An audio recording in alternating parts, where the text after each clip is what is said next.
What's up, y'all? Welcome back to another episode of Just the Tip. This is 12 o'clock and I'm working on a cradle for this winch.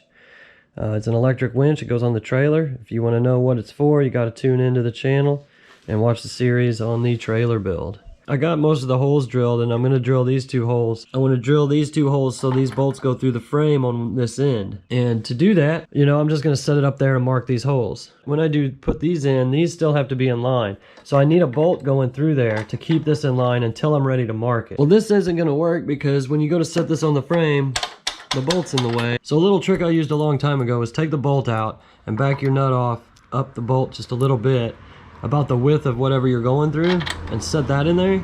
That'll keep that in line when you put pressure on it. It won't let it, come out of line. So the bolt will still go through, and it doesn't go through on the bottom. As you can see, it's just flush with the bottom of the rail.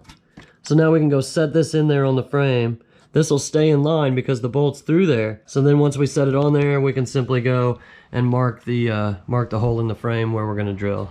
Well, there you go, guys. That's a little tip I learned a long time ago. Maybe it'll help you sometime, maybe it won't. What it does is it keeps this in line. Well, there you go, guys. This is 12 o'clock, and remember, I can't guarantee your work. This is just the tip.